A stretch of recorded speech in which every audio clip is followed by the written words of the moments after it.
All right. Well. Hello. There we go. Started off.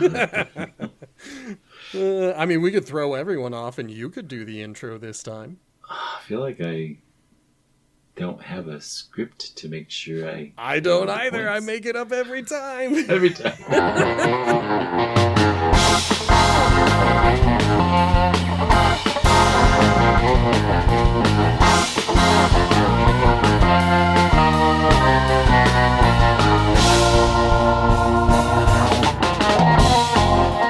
Hello and welcome to another episode of the Potato Chip Pictures podcast. We are a franchise rating podcast and we're in the 007 James Bond franchise right now.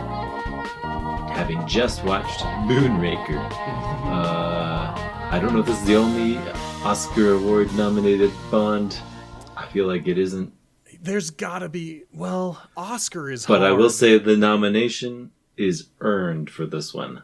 I thought it was going to be like, best picture. And I'm like, what? No, it's best effects. And wow. Yeah. They didn't win, but it was good. Yeah. I didn't even look up the nominees, so I don't know who they lost against or who else was up for 1979. But they did some stunning stuff in this movie. And the only thing you missed from the intro was introducing us.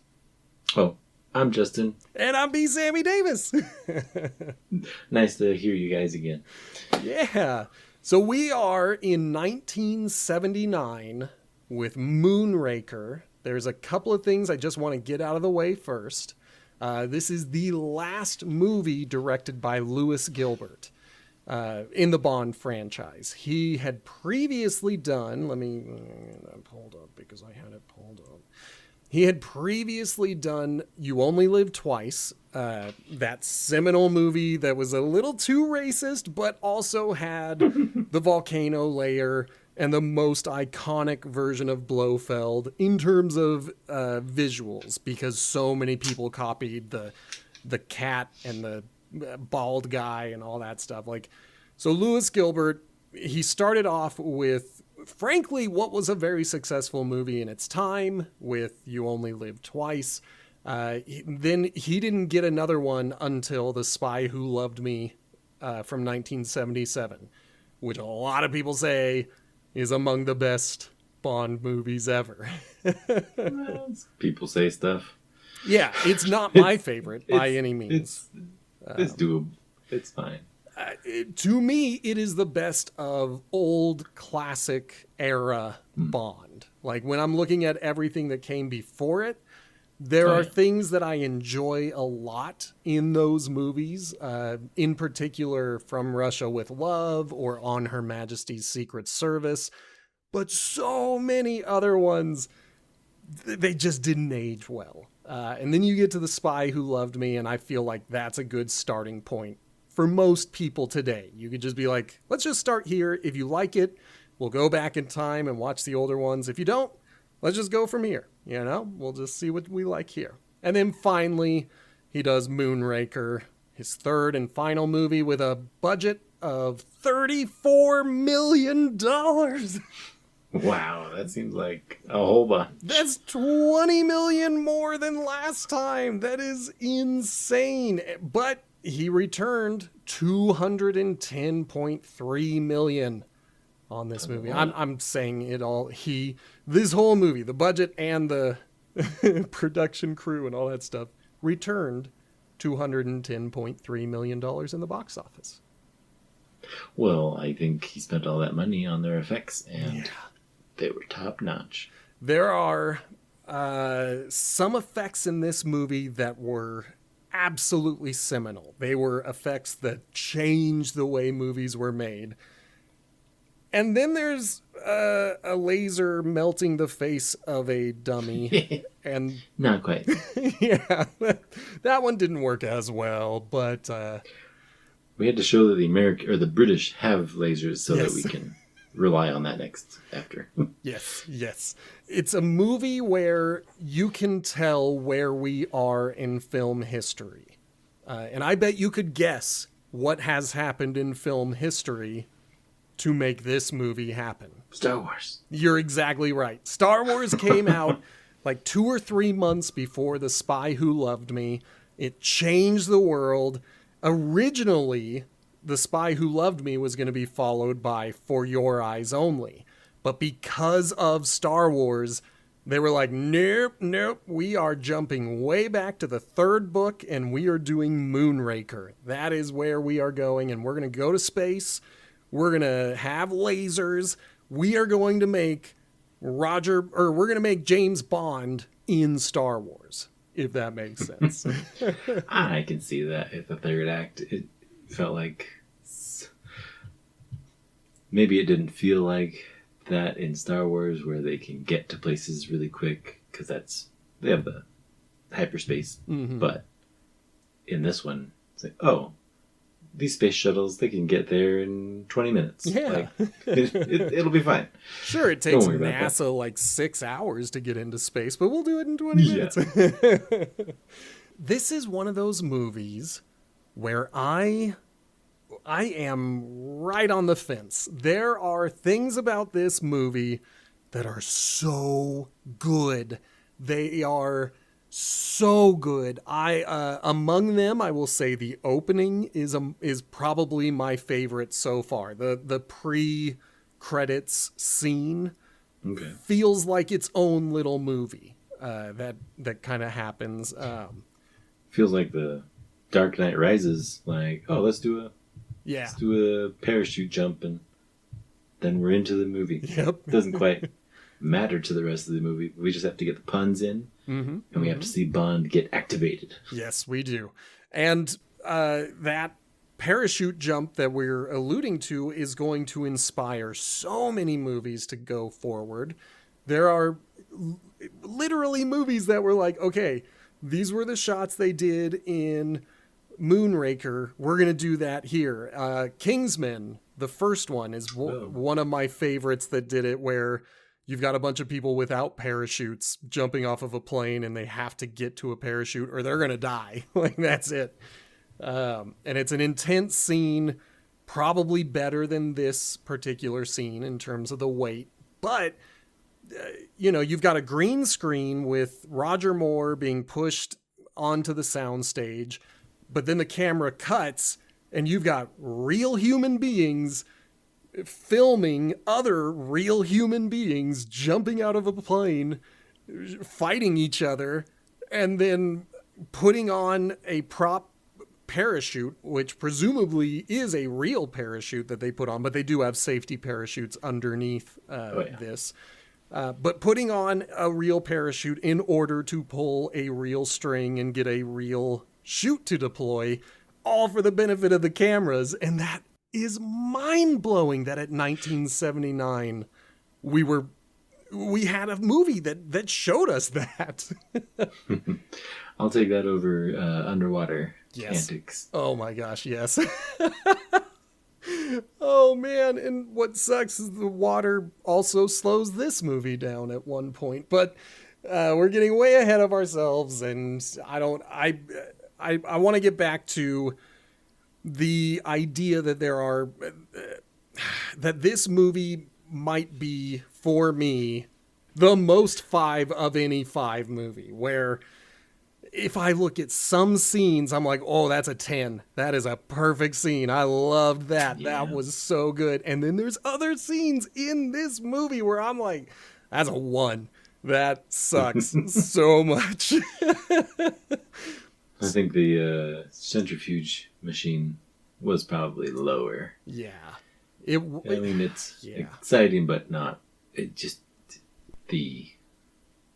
at least the villain tries to kill Bond while not waiting for him to leave. Yeah, we got a villain who tried to kill Bond on location more than once.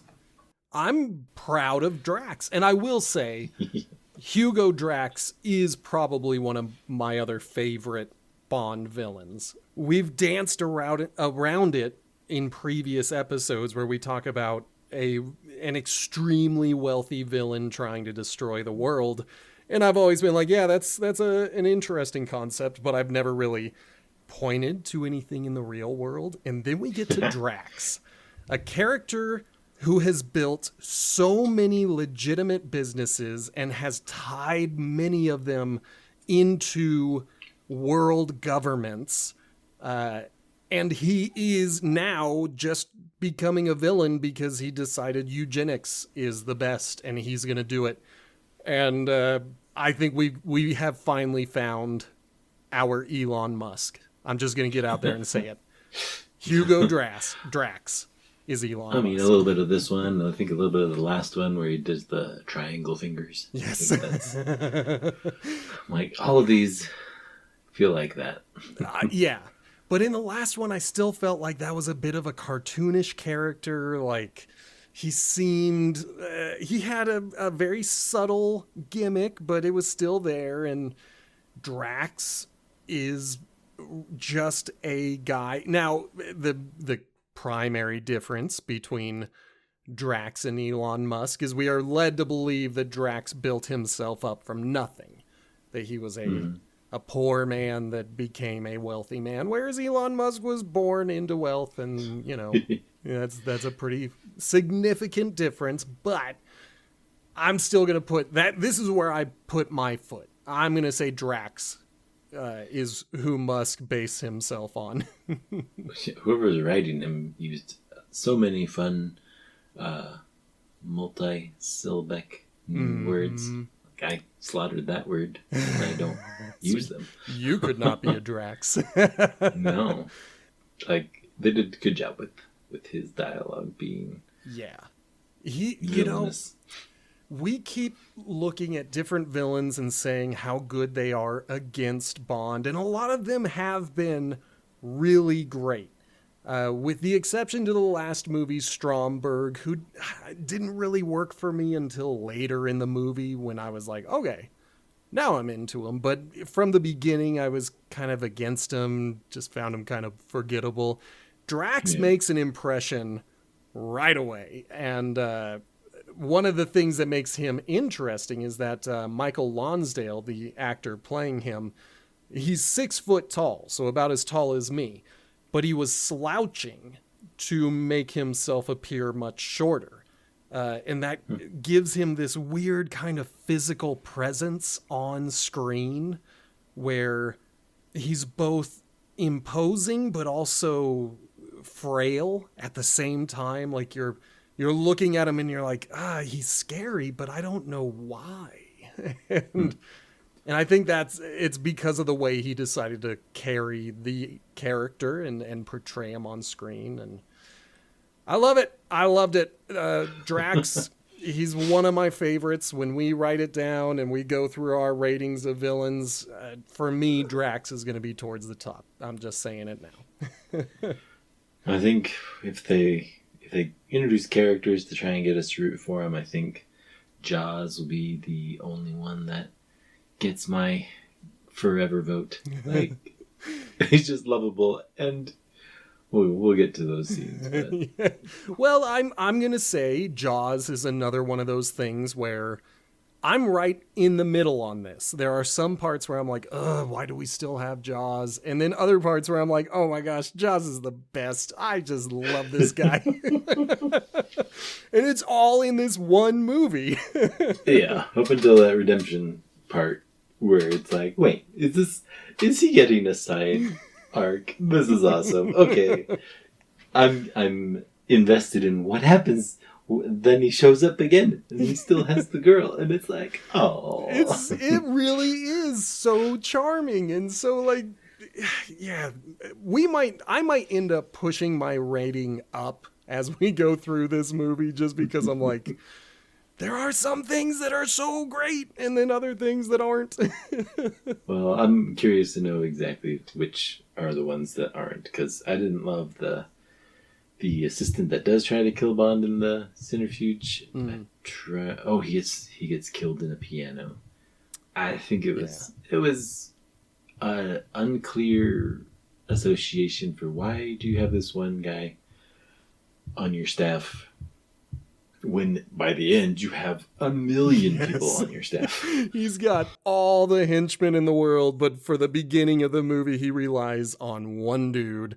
All right, well let's dive into it. We've danced around this for a while. I think I think I have a flexible enough score that as we talk about this, I may end up discovering that there's more I like than I dislike. But Okay. this movie opens up with a space shuttle on top of a large jet airplane.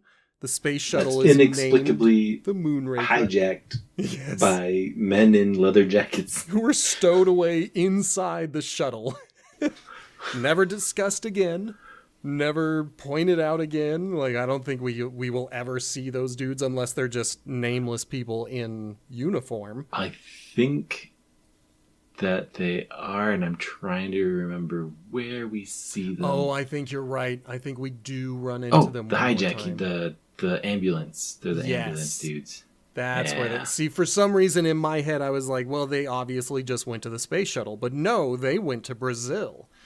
And later, we're gonna learn that this hijacking was Drax's first mistake, and it's because Drax had a really great plan up until something broke, and then he had to steal a space shuttle in this opening scene.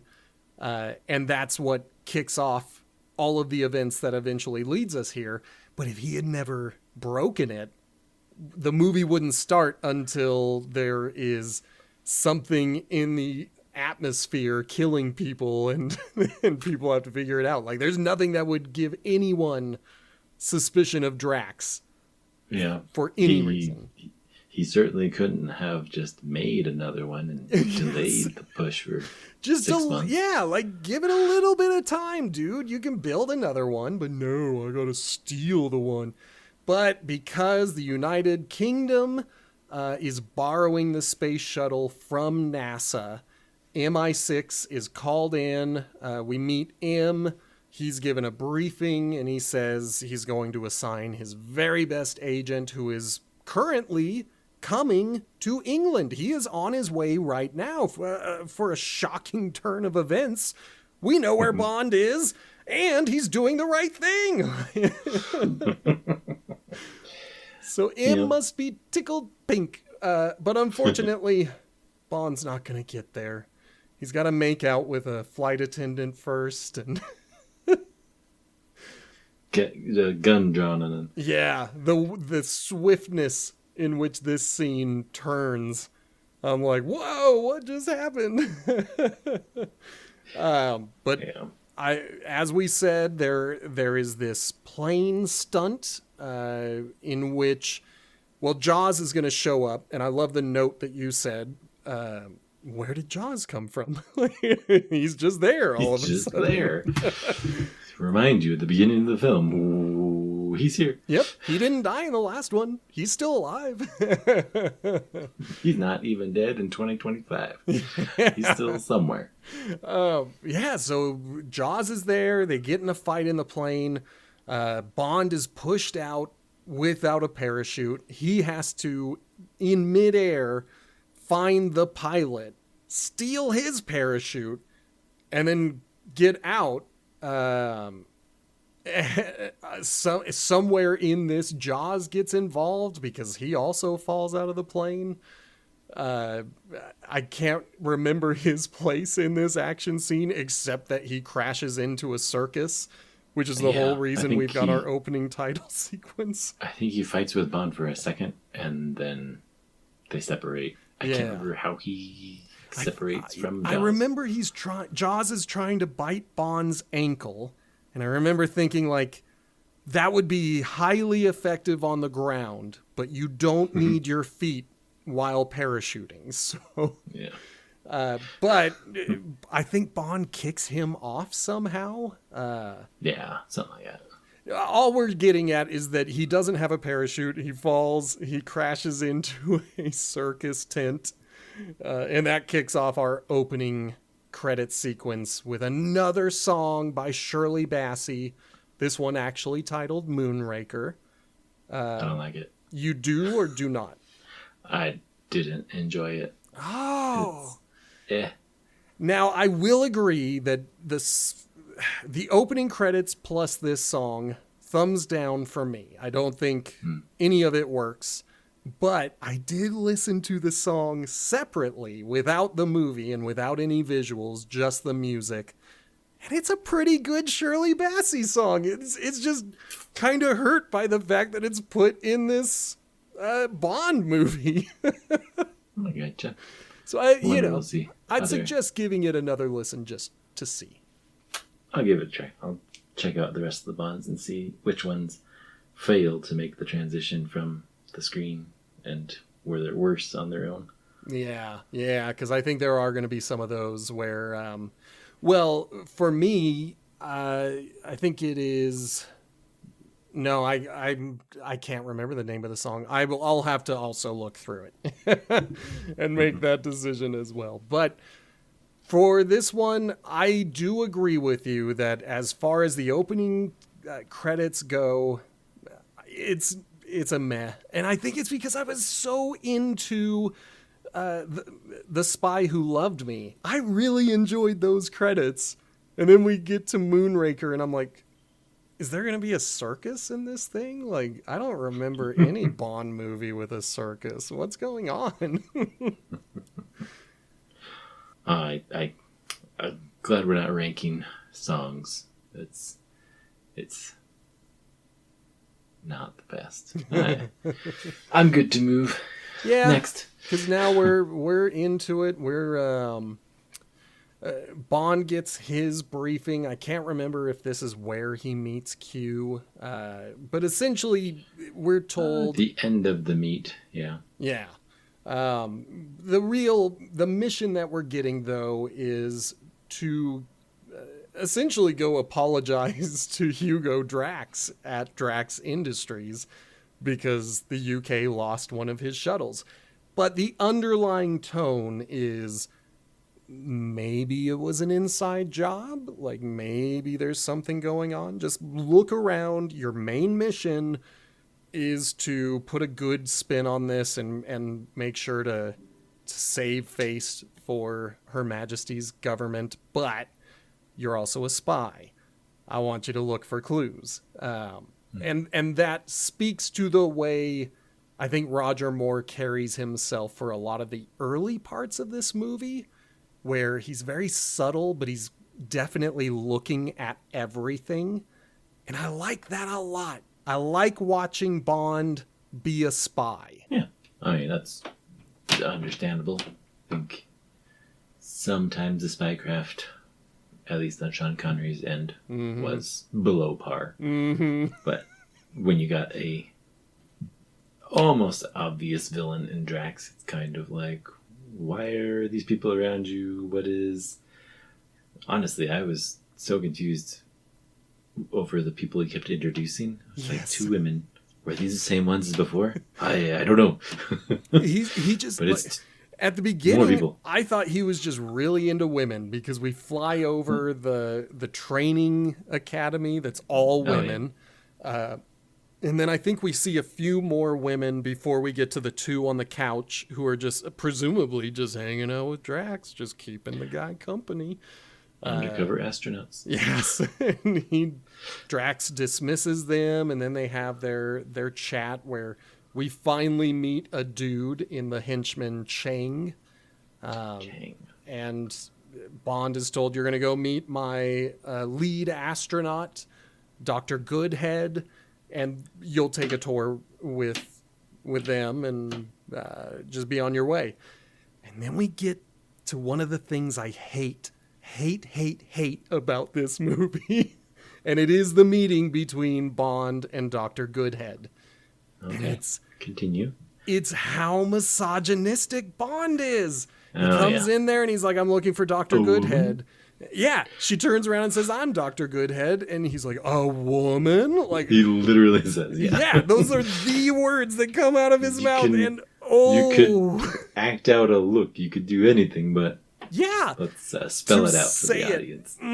It makes me so angry. It really... we took such a huge step forward in the last movie where Bond was relying on his charm, and it was charming. And I could believe that women would throw themselves at him because he's a charming man. And here we get back to the misogynistic, womanizing, kind of forcing himself on women type of Bond that I hate so much. Yeah. He's not as bad as previous movies, but it's still there.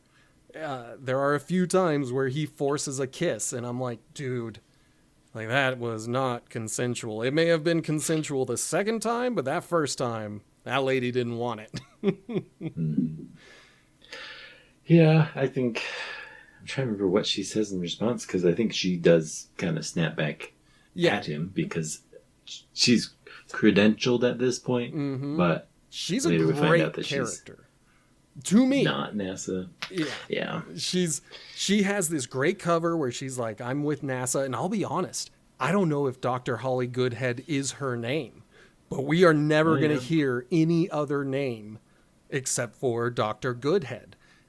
And I don't want to give away what her real identity is, but from this point on, she is only going to be known as Dr. Goodhead, and she is such a great Bond girl because she, very similar to the last movie's Triple X with Anya, she is competent, she is trained. Yeah. I like her a lot. Yep. Yeah, I think maybe perhaps later on she is seduced too easily, but I think while she's already put off by him and she's given him the tour, it's kind of easy for it to seem like, yeah, she's in the right for treating him exactly as he ought to be treated. Oh yeah. So right from the jump, she's pretty great. And then yes, you're right. Later on in the movie, there's going to be a point where it does feel like Bond kind of forces himself on her, and because that's what the producers want, she has to be like, oh yes, it's great. But she will continue and remain competent and capable for the entire movie. She's one of my favorite female characters in a Bond movie, next to the villain of Volpa, who I still love so much in that terrible movie Thunderball. I need to sidetrack us before we get to something, because I completely forgot about this, and it's only because I just recently found out about it. Have you been curious as to why we have gone so long without even mentioning Spectre? I mean, a little bit. I think the villains have kind of stood on their own. Okay. But in terms of a giant organization, I kind of chalked it up to the books being maybe out of order.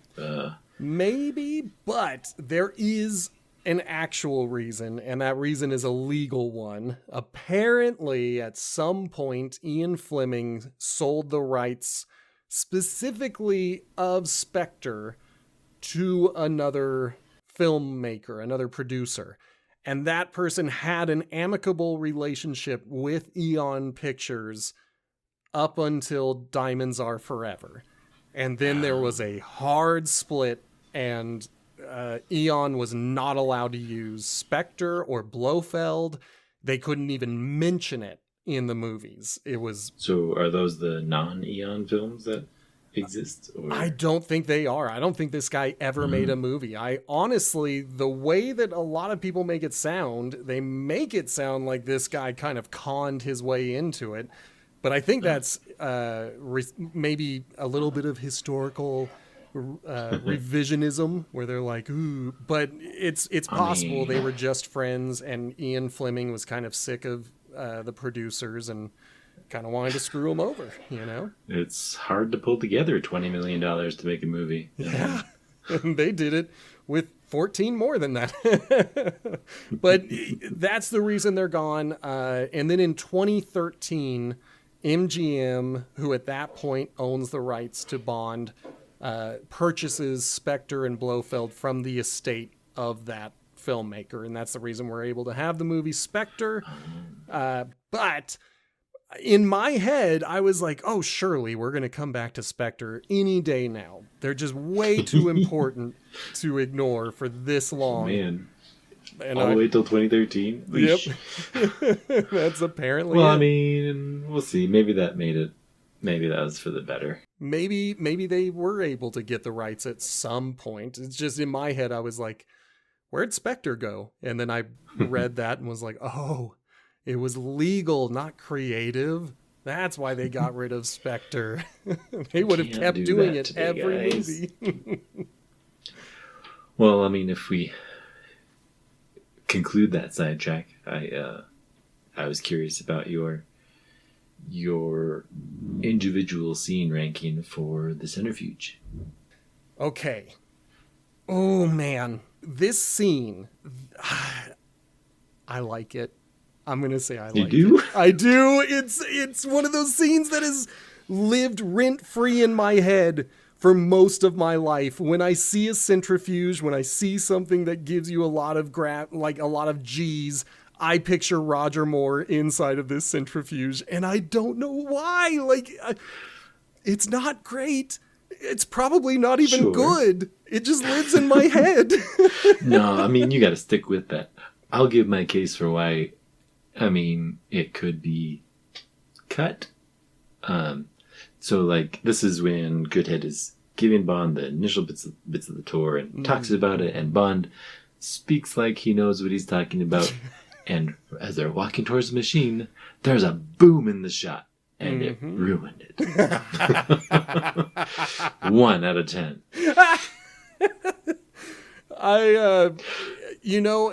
The thing that I find dumbest about it is the conclusion.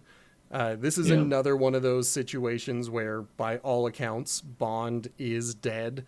But this is the ab workout machine all over again. Yeah, it's because someone else. But I will say he did save himself. In that Q scene at the beginning of the movie, he got this wrist-strapped pistol that has 2 darts, an explosive one and a poison one. And here is where he uses the explosive one. And I think what makes it interesting to me is that I have heard people debate, was this Bond getting himself out, or was this gravity pulling his wrist in an odd way that just triggered the firing mechanism, and he was lucky to have destroyed the machine? I mean, reading it as lucky doesn't change too much, but reading it as on purpose makes him, super spy. Oh yeah, because he still pulls like 13 out. G's. Yeah, and he's about to die. We see his eyes rolling up into the back of his head. I don't know how they got Roger Moore's cheeks to move like that, because I don't think they were using a high-powered fan. I think they were doing centrifuge shooting, because a lot of this movie, they wanted to film the real thing. They wanted to make it look awesome, I'm sure he wasn't pulling 13 G's, but enough to get his face to wrinkle. For the money, they're like, yeah, you got to do this. I mean, they got $34 million. They can put $5 million into renting out a centrifuge.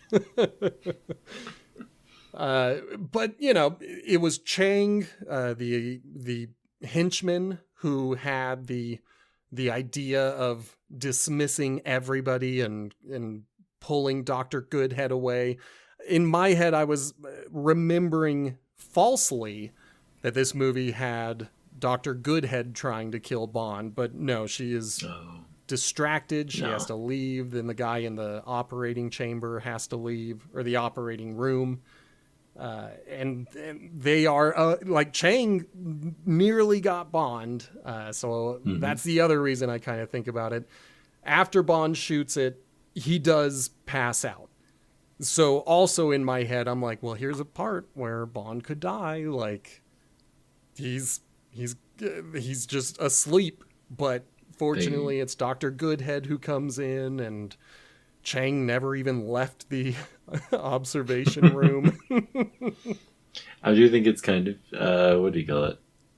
The arrogance of both sides being yeah, we're trying to kill you. Yeah, you managed to survive. Well, neither of us is going to tell anybody, so why should I hide?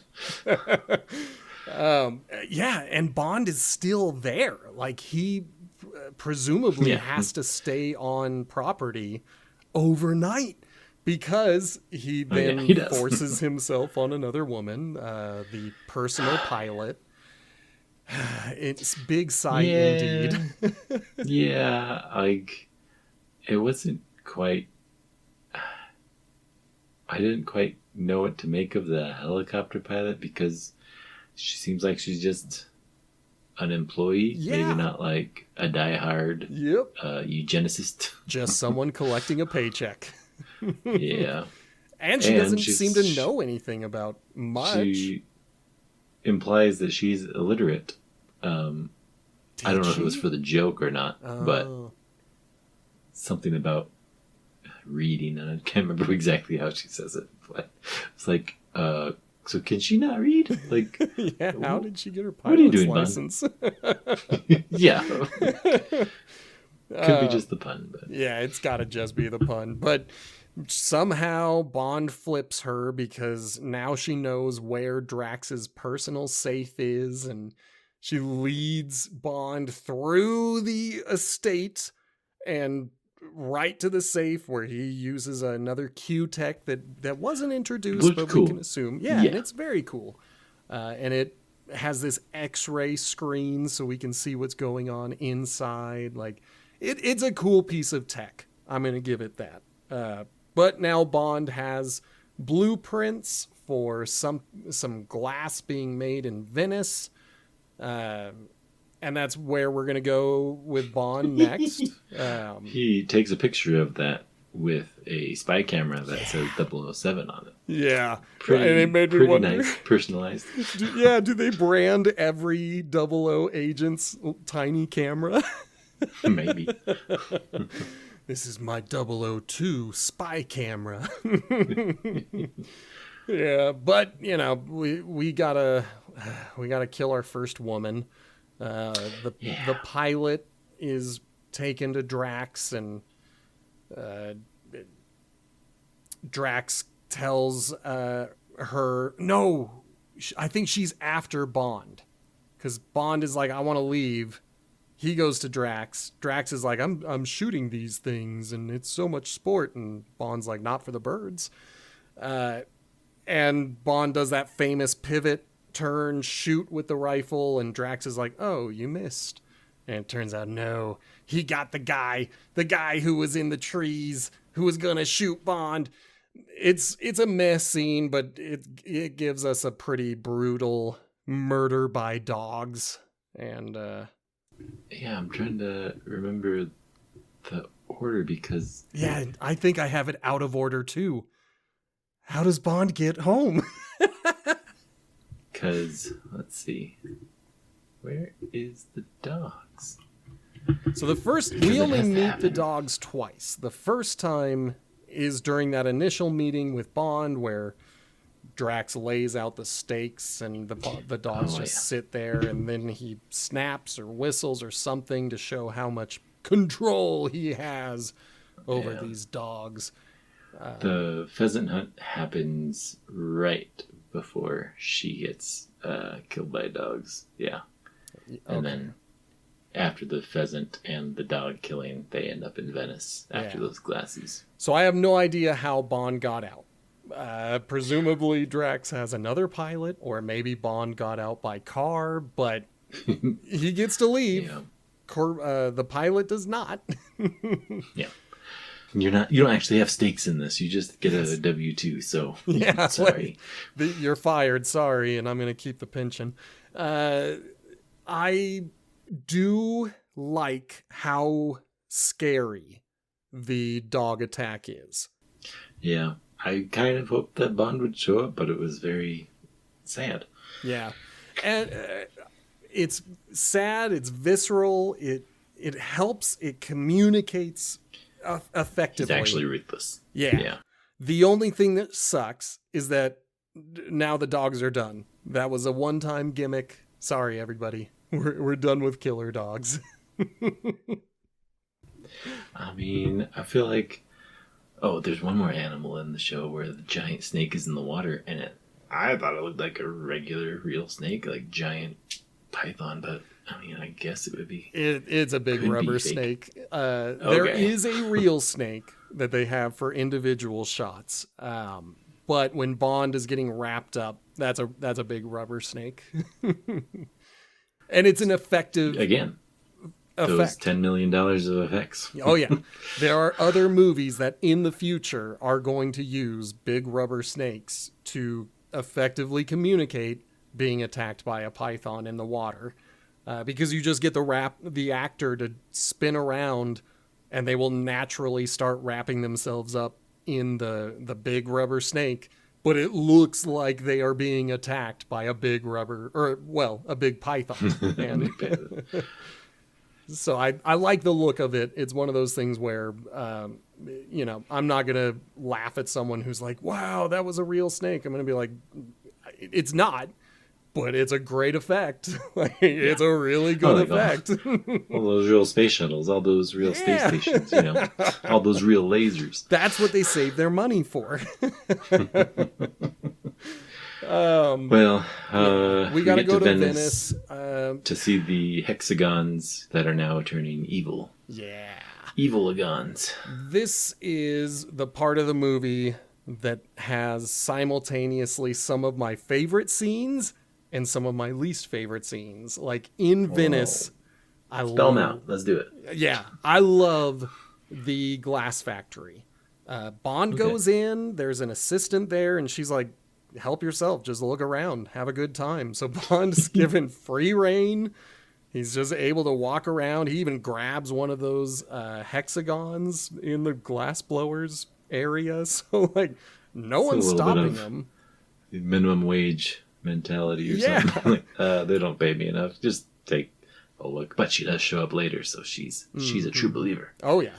But the thing that I notice about that is the very next person, the very next main character we see in the factory is on a tour and has to sneak away from the tour. Oh, yeah. And that is Dr. Goodhead.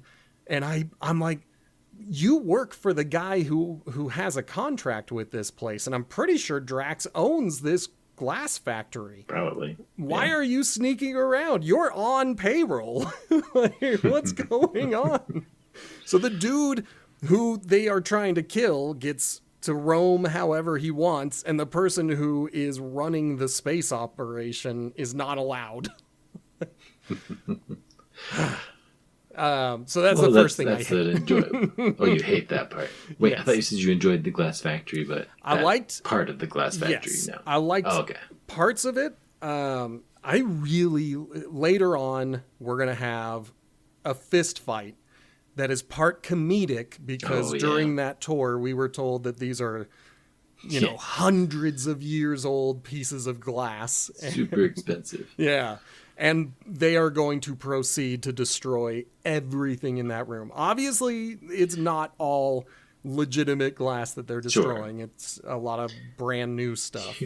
But be so cut up and everything. Oh my gosh. It's that. I love that fight for how brutal it is. I kind of enjoy the comedy of it. There's just a lot to it that I find enjoyable. It's really, in terms of the glass factory, I get so mad that Dr. Goodhead has to sneak. It's such a dumb reason to be mad, but I'm mad about it. Well, it's fair. I think it's a direction that may not have really needed to happen, where Bond is just fine being Bond. Yeah. Like, they could have just said, here's the tour, why don't you join it?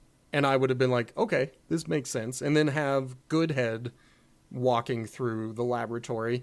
Now, admittedly, we're going to learn why she doesn't necessarily have access to everything. But at this point, it just would have made more sense to flip their roles just a tiny bit.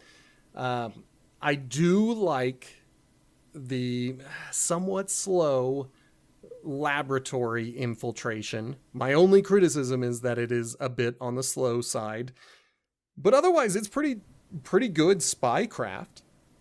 I enjoy seeing Bond get in, sneak around, steal one of the glass vials that has the nerve gas in it. I just don't understand why he just carelessly set the vials off to the side. Like, why not put it back where you found it so that nobody knows what you're talking about? We skipped the canals. I wanted to. I hate the canals more than anything in this movie. Well, I mean, yes, hate, because there's a pigeon double take. Well, that part's cute. I'm actually gonna say, of this entire terrible canal chase that I excise from my memory, I do like a the pigeon chase, not so much. The knife thrower in a casket was kind of like, oh, this could have been, like, imagine this guy in a separate movie. Yeah. He's set all this up, all these knives, and he throws two, and he gets taken out by a return shot of his own knife. His own knife. And he's done. Like, his whole casket full of knives. And the thing is, like, they didn't even plan the casket correctly, because the very first bridge they come to, he's too big for it. Yep. Well, your escape plan didn't really work, and you didn't even get Bond, and all of your cool stuff is like the Antonio Banderas Desperado show, where he's got all the guns in his guitar case, and just imagine he dies in the first gunfight, and it's like, well, nothing else. Well, that wasn't worth it. Yeah. All that fancy planning. Well, we can skip the canals. I just kind of got lost between the biggest laboratory. The thing I hated the most about it, well, there were two things I hated about the canal chase. And you are right, there is a whole scene in between the infiltration and the actual scouting out the place. There is the canal chase, and I just hate it. Why does Bond have someone even driving the boat? Him, yeah. Like, he's got a controller, like, and a motor. He could just drive this thing, but there's a dude at the back, the guy who takes the first knife. Yeah, poor guy. Franco. He's the one who's the gondolier. Is that what it's called? The guys with the poles? I imagine so. He must know about M and Bond, because this boat has all this stuff in it. Yeah, that Bond gets to use, and he must have been an agent. Just some random guy that they hired, and they're like, "You can only use this boat, and you only have one customer." So yeah, presumably that's an agent. He took some fire. I'm not mad that the agent died. I'm mad that the boat even had someone driving it when Bond could. And then it becomes a hovercraft. That's where we get the pigeon double take. I bet, I don't know, maybe in 1979 it was cool. Maybe they were like, wow, it's a hovercraft. It went from the stairs onto the flat ground, and oh, cool. It's just played for laughs, and the only chuckle I get is the pigeon double take, where I'm like, oh, ha ha ha. And so that gets to survive from this entire sequence. Yeah. I don't know. Were there parts that you enjoyed, parts you hated? I mean, just the knife guy. Like, the rest of it was kind of like they repeat Bond will escape. Why was this all set up to catch Bond? Yeah. And then they cut a boat in half again. Because that's the only joke they've got with boats. And as I said earlier, this is the part where the movie, for me, slows way down. And it's because of the water. If we stay off the water, the movie's going to do great. But yeah, just the water boat chase, the gondola chase, whatever it is, the canals. That's my 1 out of 10 for this movie. That's where I'm like, every idea they had is so stupid, and I just can't get behind it. Even their best idea of the knife guy is immediately ruined and then turned into a joke. Like, I just don't like it. Well, the laboratory infiltration is a little more interesting. It a is. A little bit better. I was trying to skip straight to it because of how dope it is. Like, Bond is certainly dumb because we don't know what's in these vials, but he immediately pulls one out of whatever little protection it's in, and he just got it there. And I think at that moment, he puts it in his breast pocket, and it's like, even after we get the reveal of it, after he's placed one accidentally, that it's some sort of very hazardous gas, he doesn't move it. He doesn't contain it. He doesn't just put it into a case or anything. It stays. He even references that it's still in his pocket in the subsequent fight. There's going to be a point where someone hits him near the chest, and he kind of like holds where the thing is and looks down at it like, "Ooh, glad that didn't break." but we takes a 3-foot fall and it'll break, but not a punch. We do get to see that this gas is deadly to humans, but harmless to the rats in the room. Bond makes special note of that, where he's like, interesting. But he beats a quick escape. I really do like that laboratory scene. I like watching the doctors die. I feel like they sell it. They do a good job. I like when the lab has that vacuum sealed door that engages as soon as the emergency starts. There's just a lot about the laboratory scene that works for me. And the subsequent fight when Chang gets back into the picture and wants to fight Bond. The first place we go is the glass room, and it might be a little long in the tooth, but I do enjoy watching all the destruction. the lots of screaming probably dampened that whole fight scene for me. It was just a lot of like just a little overdone. You're already overdoing the glass. Make them just normal. It's not a perfect scene. I think it's just one of those scenes that, like the centrifuge, it just sticks in my head, and so I give it a pass. It's probably not even a good scene. I just like it. But yeah, they continue the fight into the factory. Bond gets his first clue by looking at a shipping label that says they're going to Rio de Janeiro. But he's got to keep fighting Chang until he throws him outside of a clock, where Chang falls and crashes into a piano.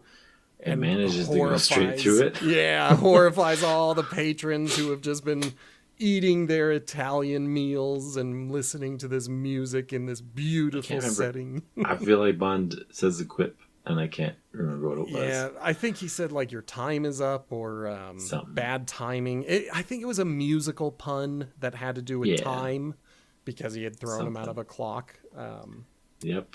Yeah, I don't remember. It's not one of the best puns. I feel like that's the way that they wrap up scenes. Oh, yeah. Is Bond says something. All right, now we can cut to Dr. Goodhead, and we can surprise her with a ha. That edited in ha is just like, what? Who thought that was missing? That we have to put that in. It's the brand, baby. We gotta have it. Gotcha. Surprise. I do kind of like this scene with Goodhead. At first, it's a little uncomfortable. Because I'm like, ooh, Bond, you're a little too aggressive. But then he starts pulling at her things and eventually grabs her pin that has a poison needle on it. And he's like, this is standard CIA issue. And that's when we learn that Dr. Goodhead is actually a CIA agent, and therefore a spy, and therefore horny. Yep. It all logically follows. Yeah. I was kind of expecting someone to be a team-up option. Mm-hmm. Kind of didn't quite expect Dr. Goodhead to be a spy. I kind of just wanted her to be, here's the scientist that knows about the corporation and about what's happening, and she'll team up to get stuff done. Because I mean, you've said that she's competent in lots of ways, and I'm trying to remember if her CIA training. I think she kicks. From this point on in the movie, she's going to kick butt. She's going to be part of the action. There is one point where she gets captured, but it feels more like a fluke than it did with Anya from the last movie. Like when Anya from the previous one. Yeah, exactly. Like we've had two other of our 3 movies in a row where the Bond girl gets kidnapped. This one, it feels more like a fluke. It feels more like bad luck that got her captured. It's not as dumb as the previous movies have felt, or as unnecessary, but we need it for the plot, like the last movie. But I like the reveal that she is CIA. It partly goes against my overall criticism of the movie that I will get to in the review portion, but we got a Russian spy in the last movie. We get an American spy in this movie, and Bond's going to team up with both of them, and we're going to see how different countries do things with their spycraft. But even then, Bond doesn't include her. Like, he calls on M and some government official from the beginning of the movie, and they're going to go to the laboratory. They put on gas masks, and then one of the best reveals in all film, they open the door with the secret password that has not changed overnight, but there's no more laboratory in there. Now we've just got Drax in a giant room, just sitting at a desk, being calm and easy-mannered, and he doesn't know why he's being invaded by Bond and these people. I love it. I love it. This is one of my 10 out of 10 scenes. I'm like, holy crap, that was such a good transition. That makes the villain so scary. Yeah, you can do all these big changes and not get caught. I do think it's nice that the movie allows M to trust 007, be like, are you lying, Bond? And Bond's like, absolutely not. Like, oh, okay, I'll trust you. I agree with you. Imagine that. That is a wonderful scene, and I'm gonna go back to it again.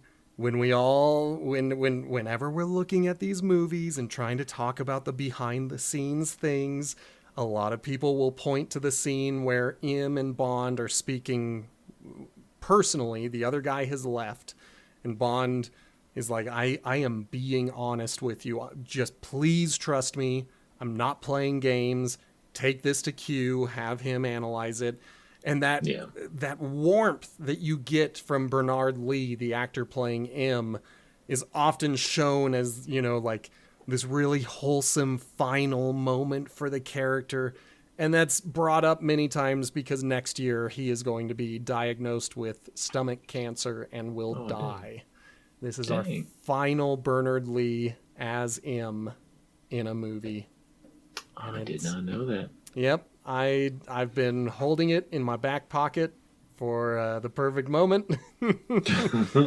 I got to that moment here, and I think it fits. I genuinely do. There are so many times when I have said it's unfair to use scenes from the movie to talk about real life.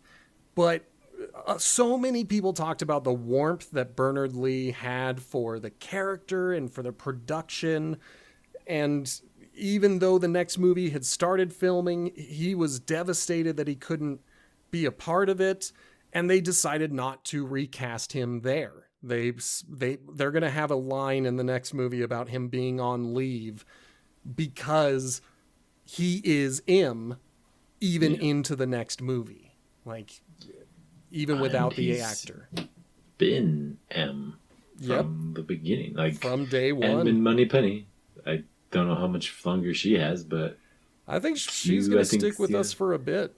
For a little while. Was Q in the first one? No, was Q in the first one? No, there was a quartermaster in the first one. And it is presumed that he was part of the Q department, but he's the guy who issues the gun to Bond. Right. And then Q comes up in From Russia with Love, but I don't think he's given a name. I think they just say, our man from Q branch is here to talk about the gadgets. So Q gets his name in the third movie. And the actor gets his start in the second movie.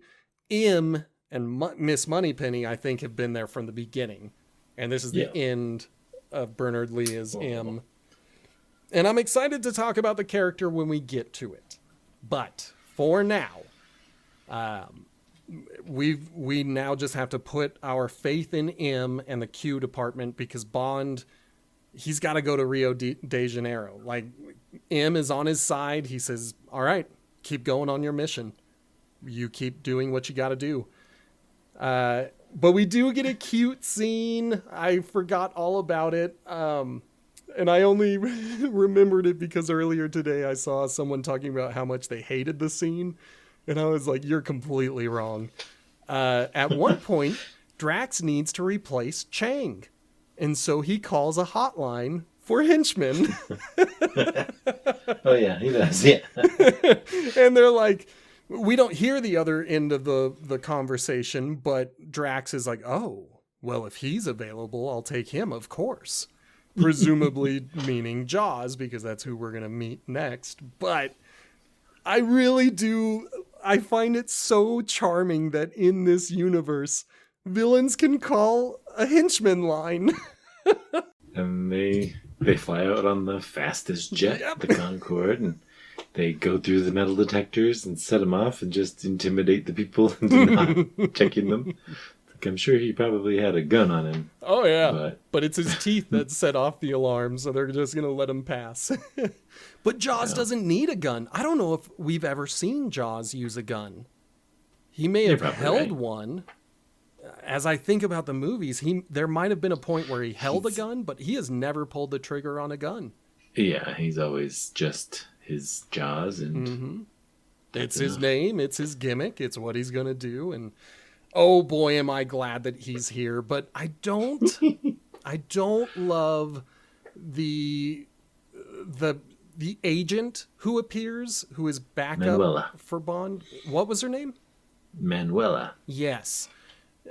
She's a beautiful actress. This is one of those things where I feel bad because it's part of my male gaze where I'm like, pretty lady. But as I think about the character, she's I don't know. She's not as goofy as Goodnight, but she continues. She's making me think that most female agents in MI6 are kind of incompetent. Oh, I gotcha. I mean, driving the car and trying to take a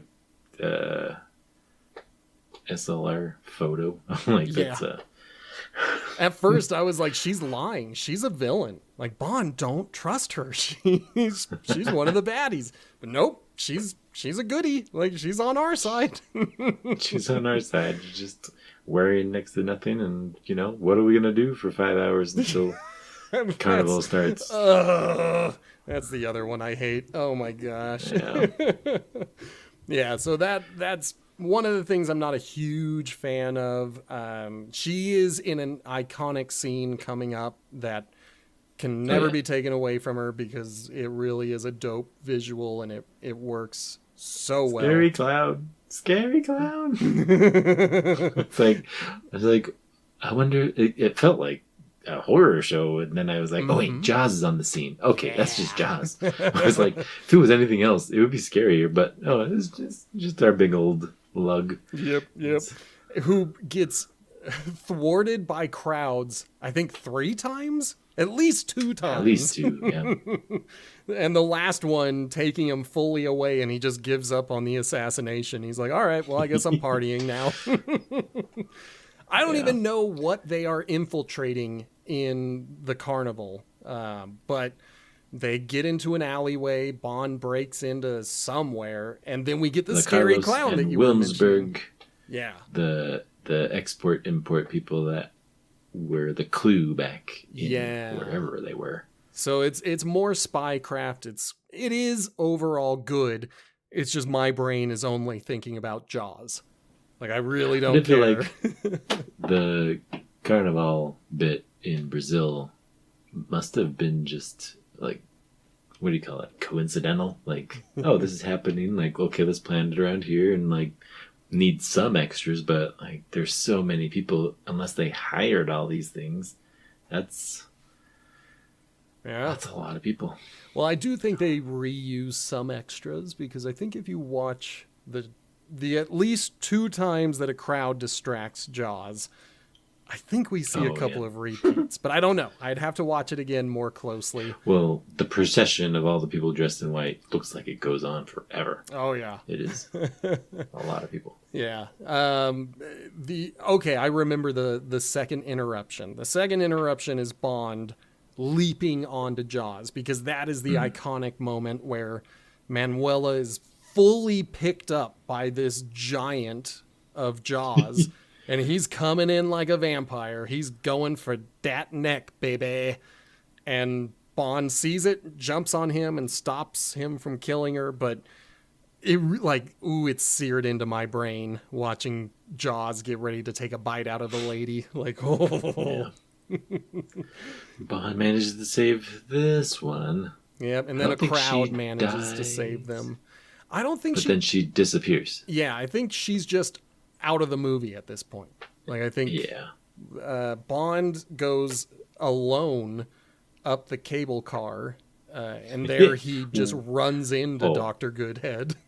I'd almost say he's not alone, because the size of those lapels, man.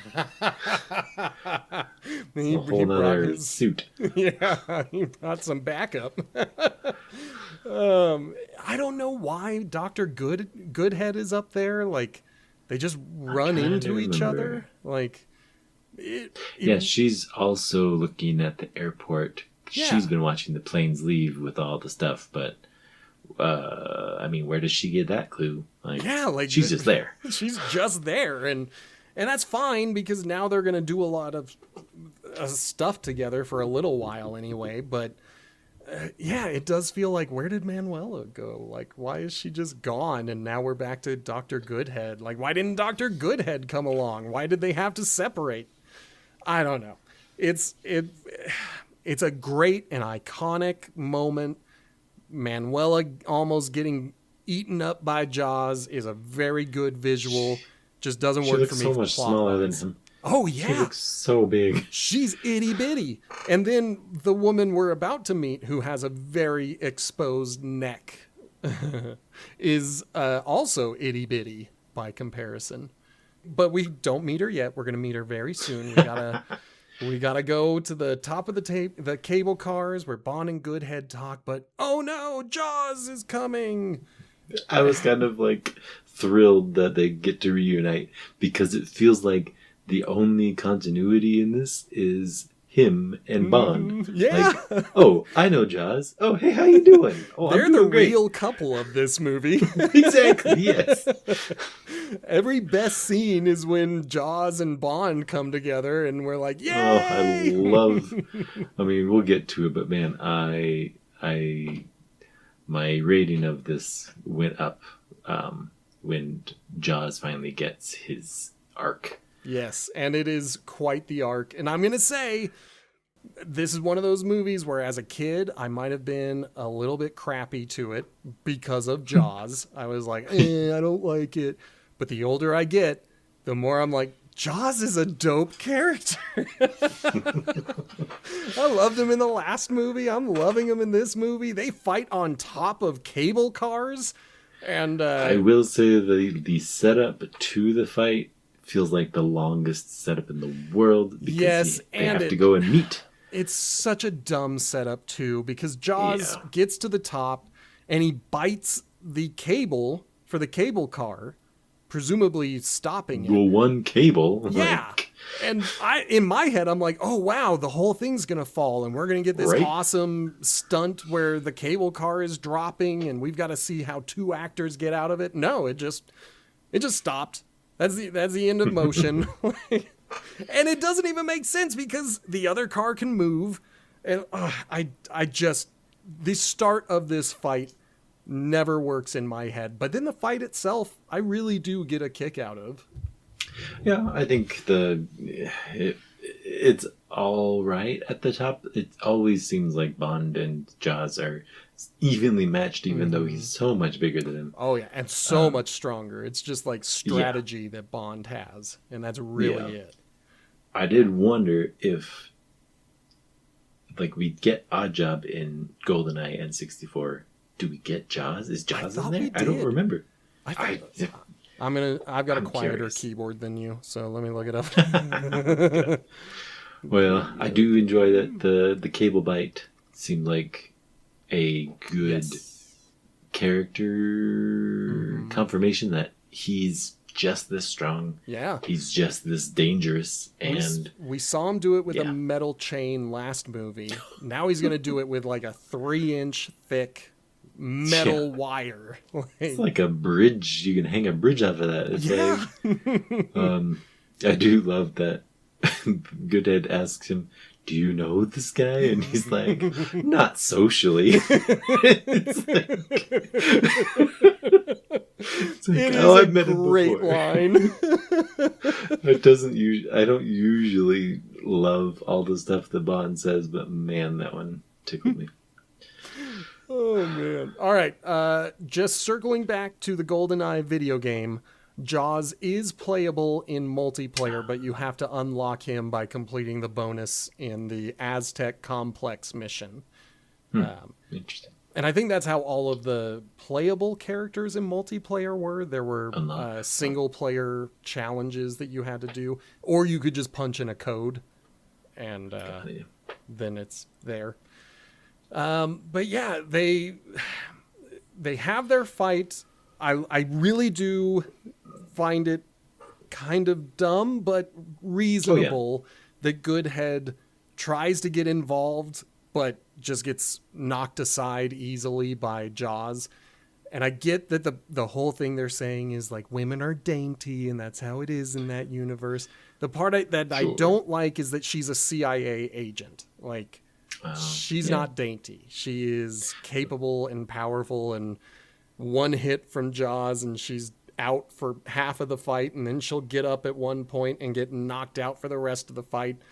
And I'm just like, I don't buy it. I don't buy it. Not with a CIA agent. I'm too American in that way. They need to be tough to get on the CIA. Yeah, that's where that's my headcanon anyway. I wonder, is this... Wait, no. I'm just recalling what the fight, the setup, he has another bald guy get Jaws up to them. I was like, wait, is that Sandor? No, Sandor died. Yeah, Sandor is fully dead. This is a new bald guy.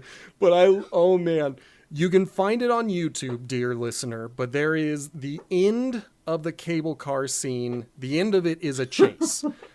Somehow Bond knocks Jaws into the cable car. He grabs, I think, a chain. And Dr. Goodhead holds on to Bond. Bond holds onto the chain, and they go sliding down the cable car. The bald guy at the bottom, this is the part I want you to look up. Bald guy at the bottom can only make the cable car go with one button. So he pushes it. And then we cut to Jaws, who is like, hurry, go faster. He's making the go faster motion. Then we cut back to the bald guy, who is just sitting there for about a second. And then he kind of bounces twice on the button. Like, go faster.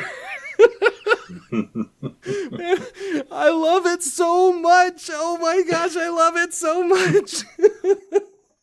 You can't make the button go faster by bouncing on it a couple of times. Like, you're going at top speed.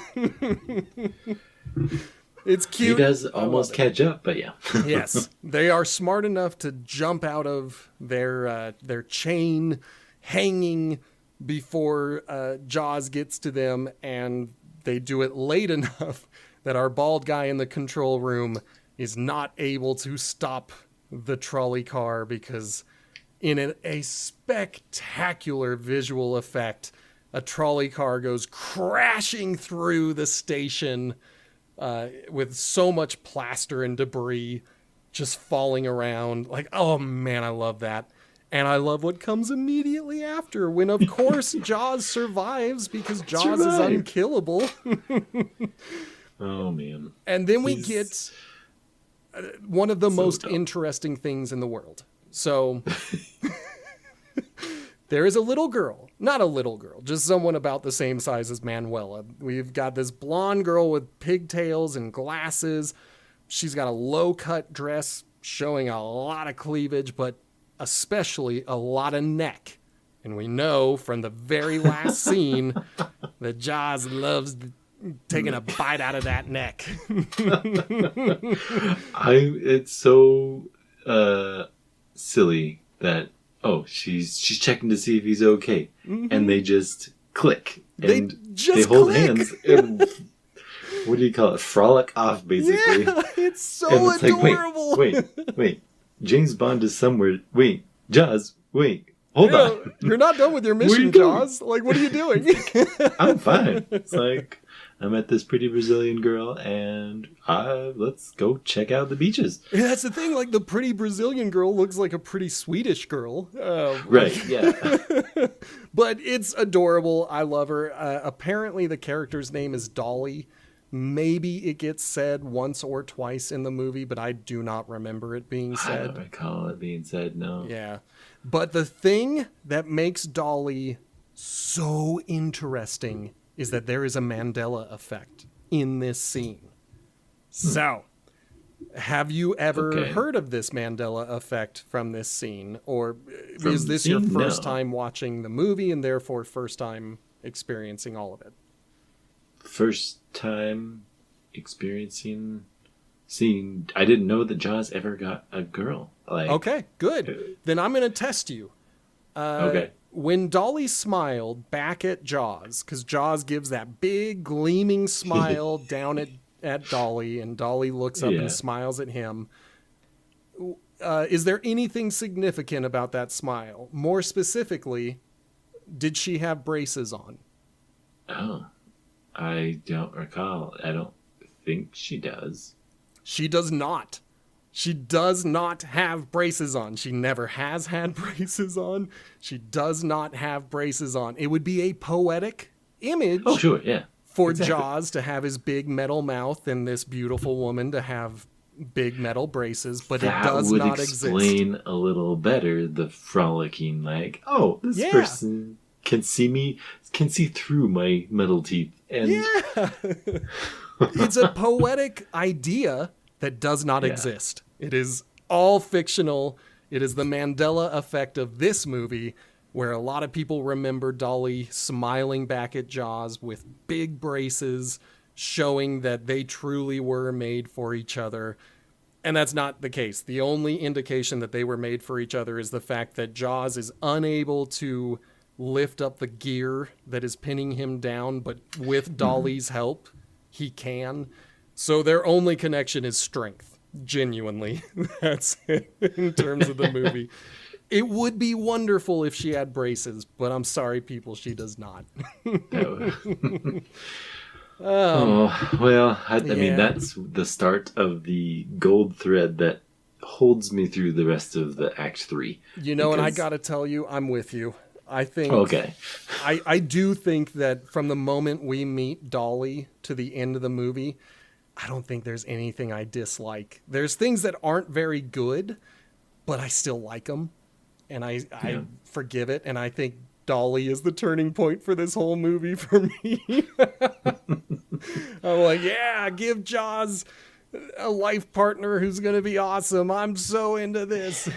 I felt like the same shock that I got at the end of Lazenby's, where he's like, the woman I was going to spend my retirement with is dead. Yep. Like, now you get the opposite. Jaws, of that. He gets the chance. Like, he can pull it off. All right, let's see it.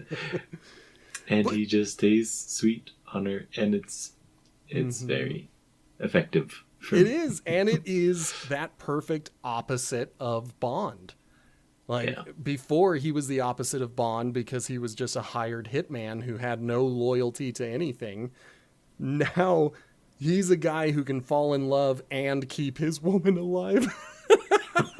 Well, like at the end of this, the Doctor and Bond are still like together, but it doesn't have the same Twitter-pated feeling. It's just it's just relations. It's I agree. What Bond does. It's not the best romance between Goodhead and Bond, and probably the most genuine romantic point of it is this scene immediately following, when we see that Bond and Goodhead are on the mountain. They're safe. They're making out. Two doctors show up with gurneys, and Bond's like, "Oh, we're fine. Get lost. I'm busy here." And it turns out they're the baddies, and they have captured Bond and Dr. Goodhead and put them into an ambulance. And I really love this ambulance scene. You do? I do, because why?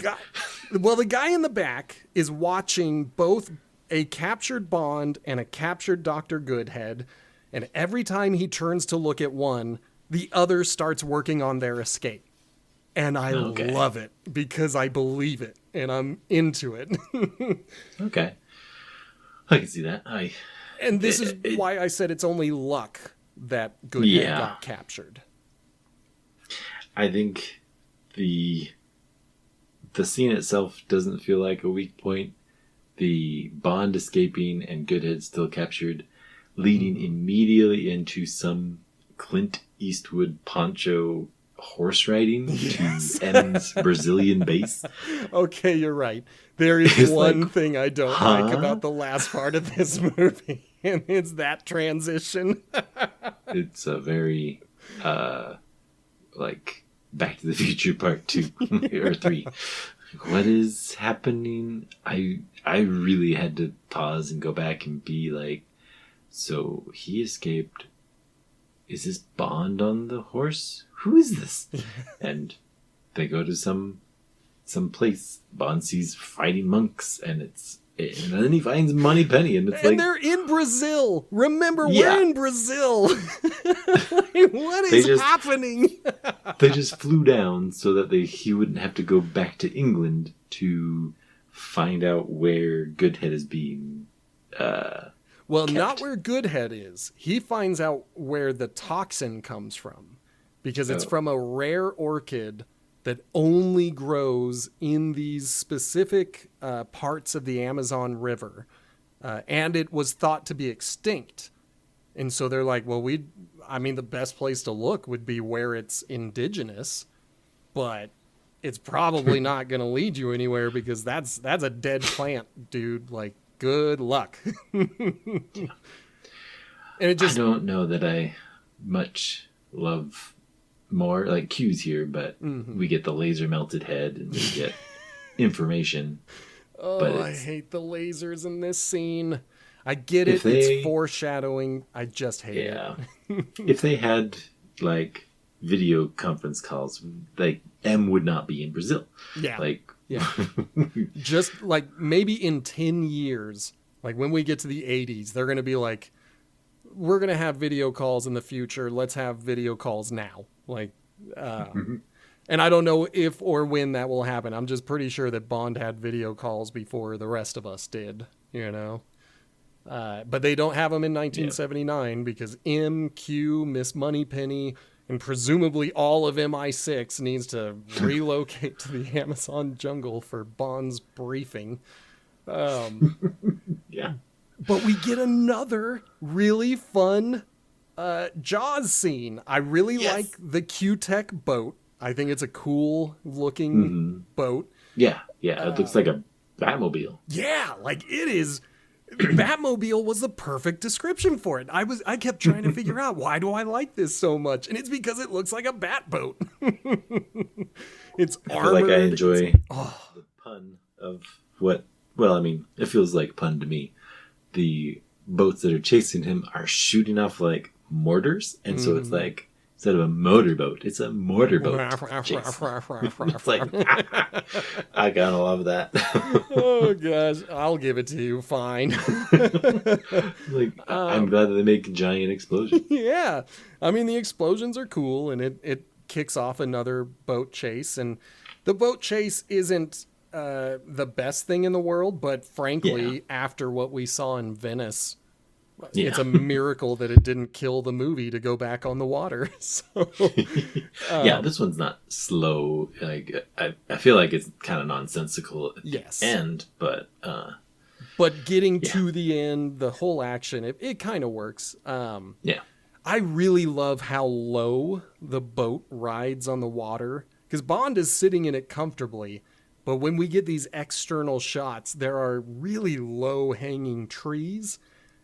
And so it's like, wow, the Q department even anticipated that Bond was going to be going into the deepest jungles, and he would need to be like pretty much right at the water line in order to successfully navigate. Like, I just love it. I don't love that it turns into a airplane or a glider. I mean, I agree with the sights of the boat, and like there's a little bit of green screen with Jaws, but the like side camera view of Bond in a boat, like the river is going by and everything is flying by. Like, he's probably not driving, but it feels so much better than a green screen or a false screen, a theater behind him. It does so work really well. The chase itself works. Let's see, he gets away. I'm trying to remember how he finds the base at some point. But did he ditched the boat? That's right. The boat itself didn't turn into the hang glider. A hang glider popped out that Bond grabs, and he ruined that awesome boat. No wonder Q hates him. Jaws ends up going over the falls in miniature. And I like it. It's cute. Bond does some bushwhacking once he finally lands. Like, in the Amazon, dude, you'd be dead. Like, there's nowhere to go. Oh wait. There is a waterfall, and you found exactly where you need to be. Yep, hooray! It's a movie. Okay. Yeah, it's... and this is also Drax's base, isn't it? Like, this is where the shuttles are going to launch. Like, we are now in it.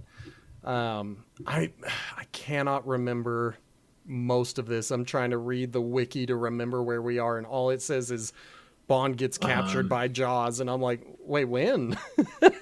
So the white dress lady is at the waterfall. She's the lady from the glass store. They get he gets in paradise. There's all the women, and we think the women are going to fight him, but then that's where the python scene happens. He walks around and steps on the false stone that launches him into the water.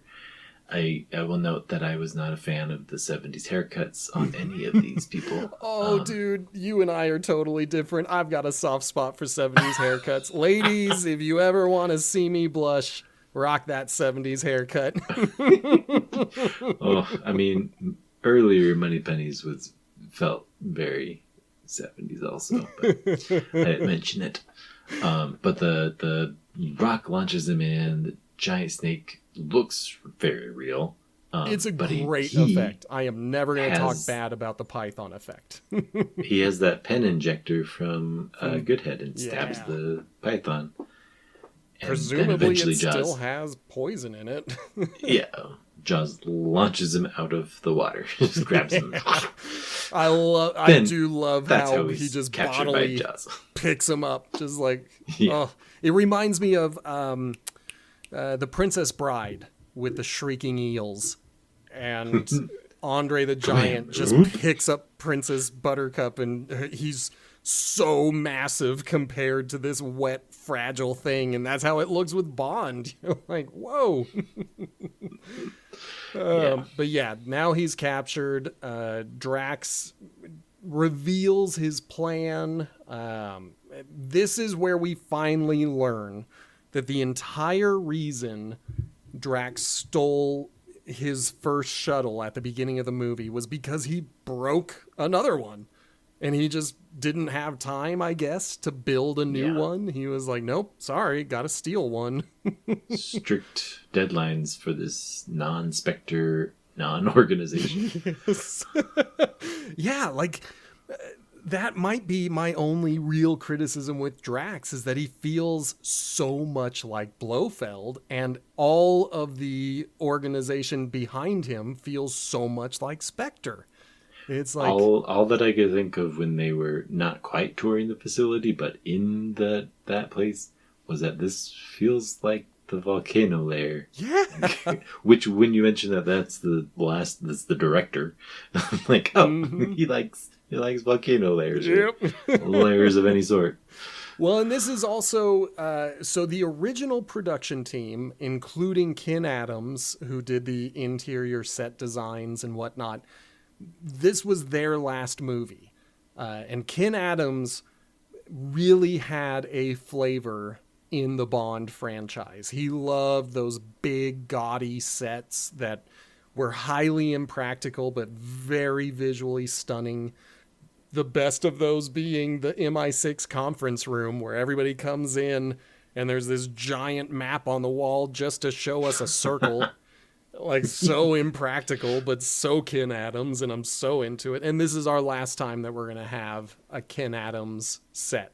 And so I think it's another place where I've got a soft spot for this movie. I'm like, man, there was a style. This set designer, he knew what he did. He knew what he wanted with Bond, and he did it well. Yeah, I mean, you have all that money and you just make some really cool sets. Yeah. $34 million, people. I didn't look up, but we do, since Drax is the one talking and he's in his lair and they say that this is like Operation Orchid. I'm like, that's what sterility caused these civilizations to die, because the orchid? I'm like, how much of this is made up? All of it. 100%. Okay. Yes. There is not a rare orchid that killed a civilization that was extremely advanced. I'm like, this feels like made up, but that'd be cool if they had found something like that. But now there is a real life equivalent to this of a civilization killer, and that is lead. Lead famously killed the Roman Empire. The Romans knew that lead was bad by the end. And so you start to see towards the end of the Roman Empire very little bits of lead left, and iron being used instead, because they finally figured out what was killing us was our lead that was so cheap and easy to manufacture. But that's not a living thing. That's not an orchid. You can't make lead go extinct. It's just an element. So that's the closest equivalent we have of an advanced civilization coming to ruin due to one thing. So many emperors were called mad, and history tells us they were likely suffering from lead poisoning, and that makes a person go insane. And so this orchid, it's totally fiction, totally made up. It didn't exist. I do love having it in that little bubble in the command center. Like, that's a very cool visual. Yeah, like a little chandelier that reminds you that you're all in on this mission. We're going to leave the Earth and kill the Earth and then come back, and we will be the master race. I feel like, I can't remember what he says about race, but it is like, it's 100% Nazi coded. Like, this was absolutely a movie reminding us that eugenics are bad, that Nazis are bad. And here in 2025, I would recommend you watch this movie again just to get that message one more time. But what shocked me was that he gives his plan away in the control room, filled with people overseeing the launch of these rockets, and presumably not getting a ride on them. Like, I'm sitting here like, why is no one turning on them? There's no way everyone in this underground layer is going on to that spaceship. They're one of the good ones left on Earth. Yeah, we'll survive it. Don't count out that that's a mentality. It absolutely is. I was just about to say, we are currently living through that with people who are like, my daddy was a coal miner, my granddaddy was a coal miner. We have to keep these coal mines open because that's just the way it's gotta be. And it's like, dude, we don't need it anymore. Like, you're killing yourself for nothing. Like, stop making someone else richer. Just stop. But we do it today, and they did it in 1979 when they got onto the Moonraker program. But Drax has a really great second assassination attempt, now on Bond and Goodhead. He must, like, I don't know who he convinced this room would be a good idea. It's like a conference room that turns into a launch exhaust port. I'm like, huh? It could have just been a room. Like, yeah, it could have just been an empty chamber. Like, it didn't need. I guess it just transforms when you need it. But yeah, like, oh, all these computers, all this stuff, chairs. It's a very cool set. The rocket launcher. Yes. Yeah. Oh yeah. I like the transforming room. I loved it in Goldfinger, and I love it again here. Like, give me transforming rooms any day of the week. But you're right. It is so impractical. Who's going to sit underneath the jet of a rocket and be like, all right, let's have our weekly scrum. Quarterly reports. Yeah. Oh my gosh. But we get to see another Q-Tech gadget in Bond's digital watch that apparently has plastique with it. Oh, yeah. Because they're able to blow up or they do something to get the vent open. Yeah. And narrowly escape. It's a pretty big explosion, so. Yeah. But I mean, when you're exploding something underneath something else that's about to explode, I don't know how many people are going to notice. Yeah. But yeah, they get away. It's a pretty exciting escape because in my head, I'm like, you're not going to get away from expanding jet fuel yet. Yeah. I guess if you turn a corner the right way, you can get away from it. Fire doesn't know how to turn corners. Yeah.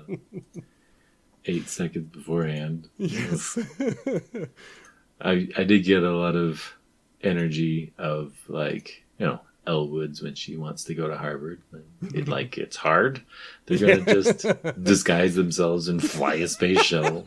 Yeah, they just steal a couple of uniforms, get right into the pilot's seat, and then it'll be fine. Dr. Goodhead is like, this is on an automated course. And I will admit, I forgot that her cover story was that she was an astronaut and she was training all these other astronauts. So clearly she knew her stuff. All I was thinking was, if this is on an automatic course, why do you keep pushing all these buttons? Why are you so involved with this? So then this is where the start of my Jaws and miniatures are what save the third act. Yes. Because they're just flying and they see stuff and they dock and like nothing really happens. Yeah, it's just visual, just pretty. There's a second speech by the villain to be like, all right, dim the lights. What we're doing here will save whatever Nazi ideology, all that. I'm gonna reveal it again. They're like, oh, they can't. If the station showed up on radar, let's fix that so that they can come get us in 20 minutes. And unfortunately, it's in the zero gravity portion of the space station. I mention that only because we get the classic spacewalk where people walk in slow motion to show zero gravity. But then we get to the radar room and there's gravity again. Yeah, just that, the one room that needs it. I guess. Like, there's dudes who are just standing here hanging out, but the hallway getting there is no gravity. Got to do slow-mo walk. Sorry, everybody. That's all of that to say, I really love the miniatures, and I really love Jaws. Like the space shuttles that they have, and the space station that they have. It all is lit so like conceptually nice. There's like a sunrise over the earth, and it's pitch black and a super bright light. And I'm like, this is so well done. I can't even be mad that these beautiful couples are the Aryan race or whatever. Yes. Like kissing on their way to paradise. It's visually stunning, and it continues to work. The thing that I find a little silly is once they turn off the radar jamming and the U.S. military starts sending their space marines, I just find it funny because, we don't have Space Force until Trump is in office. Like, there is no such thing as a space marine, but apparently NASA can put some marines in the pilot seat of a shuttle and send them right up. Yeah, 20 minutes. They'll get your pizza right delivered away. on time. And they show up with their laser rifles. Well, let's see. Any of my notes left before we get to Jaws? Because once we get to Jaws, I've got one note. Okay, go specifically about this invasion, and that is that at any point when the Marines show up and the fighting has started, it just would have made sense for Bond and Dr. Goodhead to maybe take the top part of the villain uniform off. Just to distinguish themselves as maybe being the good guys and not the bad guys. But nope, they're going to be dressed as the bad guys for the rest of this movie. And that was the only thing that really kind of made me mad. It'll be fine.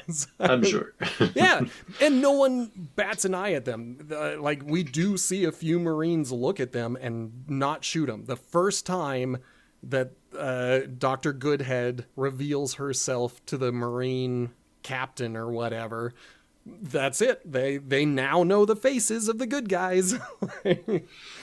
So that's my only beef with it. But yeah, we, there's going to be a fight scene, and then there's going to be this really big impassioned speech after Bond gets captured again, but before the Marines get here, where he talks about Drax is going to talk about how, people have to be his version of perfect. Yeah. And Bond does an awesome thing.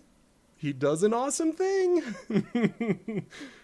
I love that Bond looks at Jaws at this point. And then, why don't you take us away? Tell us about the awesomeness that is Jaws. It's just after the reunion on Earth in like Rio de Janeiro, and they're kind of meeting up, and it being the only like continuous relationship in these movies, getting there and him being like, are you also listening to this, Jaws? Like, they're saying that you won't probably fit into this group. Yeah. Like, you and Dolly, I think you don't get to make babies. Sorry, homie. Yeah. And it feels like a great moment for Jaws where it dawns on him like, oh, this billionaire doesn't care about me. Yeah. I'm just going to be a cog. And so I think he starts fighting and like kind of gets overpowered for a minute, but he becomes on James's side. Yes. And I'm like, oh, this could be like a buddy cop movie. Like maybe the next one they'll get to enjoy solving some mystery or something. I would love for Jaws to have joined MI6 or to have been an ally to Bond, just for him to show up again as a good guy. I don't know if he's going to show up in any movies, but I know in the young Bond cartoon, Jaws was a villain, but that's before Jaws met Dolly and fell in love. He's a young Jaws. So then Jaws being on that side makes it more fun. He's not fighting James or keeping James in line for this billionaire. It's Jaws and James and Dolly and Dr. Goodhead, and they're the only regular, well, spies, lackeys Yeah. henchmen on this ship that don't want to kill millions of people. Yeah, and I love it. I love those characters in particular. There was one zero G effect that worked for me only because of who they cast as the extras. I don't know where it happens, but at some point they stop the rotation of the space station, which turns off gravity, and they do a lot of wire work. And if you watch those wire scenes again, I think they've got Cirque du Soleil performers in the wires. And that's how they're able to give these very fluid motions as they're moving around a presumably zero G environment. And I don't think you would get that same effect with just a regular stunt actor. I think they would thrash too much. I think your enjoyment of that one mirrors my enjoyment of the emergency stop, because everything gets thrown into chaos and it looks pretty good. I'm like, it really does. Yeah. If you stopped the gravity or the whatever, the rotation, it would throw everything against the wall. Yeah. And I have to imagine that their science consult was like, okay, this is how it would work out. Mm-hmm. Just make that happen on screen and it'll be great. Yeah, no one will complain. And I bet the filmmakers were excited to do it. They were like, really? All we would have to do is just reverse the air outside for like 30 seconds and we can make everybody fly off their feet? That's awesome. Let's do that. Like, so that, you know, the whole space station escape is a wonderful mess. It's so visually stunning. Towards the end of it, Bond goes chasing after Drax. And we get one of the most extreme uses of Bond's license to kill. So I do love Drax more and more every time I think about him. Way earlier in the movie, or maybe it was here, like he's got a gun on Bond and he's like, I am pleased to be able to put you out of my misery. And I love that line so much. Put you out of my misery. Oh, it's been repeated many times. It has been riffed upon. It's such a good line. I love it. I enjoy that. I think it's, he ends up shooting with his little wrist. His second dart. Remember, his second dart was the poison dart. And the poison dart, it kills someone in 30 seconds guaranteed. So when he shoots him with the dart, Drax is dead in 30 seconds. But that's not enough for Bond. You gotta kick him out of the airlock. Yeah, baby.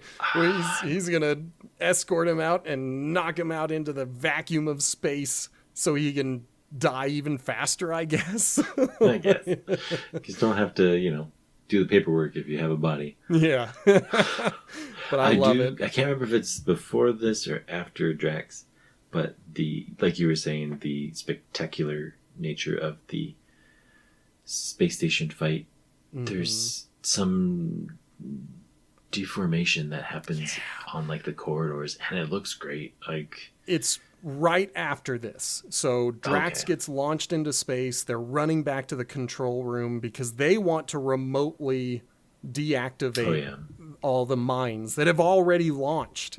So Drax has won. This is the second movie in a row where the bad guy has launched the super weapon and it is set to detonate. And then the ship starts falling apart and we see some more people get like launched into space. But I love when the miniature buckles and one of the arms kind of shifts and moves inwards and kind of crashes around. I know it's a miniature that I'm looking at, but it looks so good that I'm just lost. I'm in it. I'm like, yeah, this is what's happening. They're in space and this thing is about to fall apart on them. It is dope. So they have to get on to Moonraker 5, which was Drax's personal Moonraker. Oh, right. Because it has a laser. They're going to go after the things, but the docking mechanism won't go. But then James and Jaws catch each other's eye. In the most romantic scene ever. I want to say right before they talk to James, he wrote down the... it's like, here's some champagne, I think, or wine or something. Yep. And it's just Jaws and Dolly, and he's happy to go out Yeah. exploding on a space station because he's got Dolly. Exactly. Like, it is a beautiful moment, but Bond convinces him to help one more time, where he's like, hey, I just need your help. Jaws comes out because now he's a good guy, and he manually releases it with his teeth. And then they get into one of Drax's escape pods, according to Wikipedia. Well, and the launch people, right before the last scene, say that they're picking up a super tall man and a blonde girl. And even before that, like when they get launched away from the space station, James turns to Dr. Goodhead and is like, they're going to be fine. So everybody's okay with it. But the wiki says that they get into an escape pod, and I don't think they do. I think they released the shuttle and got trapped in that little area. Main area, yeah. And then it got separated from the station, and they're going to be fine. Maybe there's a deleted scene. Yeah, maybe. Like, I'm glad they had enough sense to say, Jaws survives. We gave him this very cute romantic arc, and he's gonna live. It's a beautiful redemption. I love it. James, he could die. It's okay. If Jaws made it, enjoying absolutely. James knows what he signed up for. Jaws is just here to collect a paycheck, and then he accidentally fell in love. Yeah, it's cute. But, there's still some action going because Bond and Dr. Goodhead have to shoot the mines out of the sky.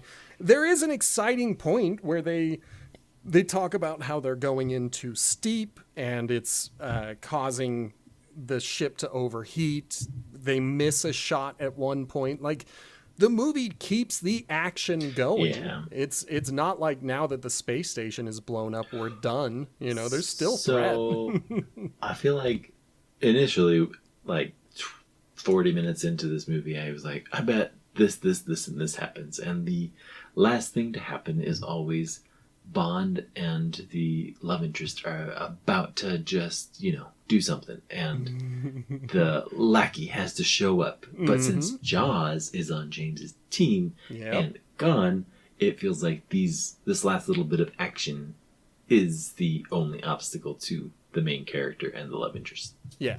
And I love that we have broken that trope.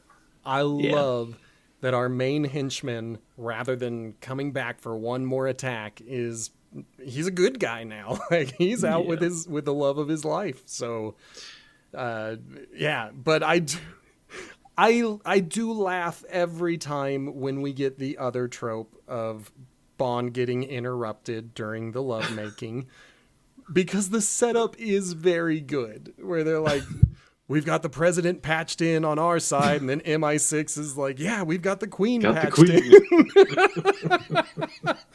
Let's put him on screen. It's cute. Oh, it's another Man with the Golden Gun situation where you're like, how the hell do they have the camera link for the bad guy's personal space shuttle? But they got the queen, and that's funny.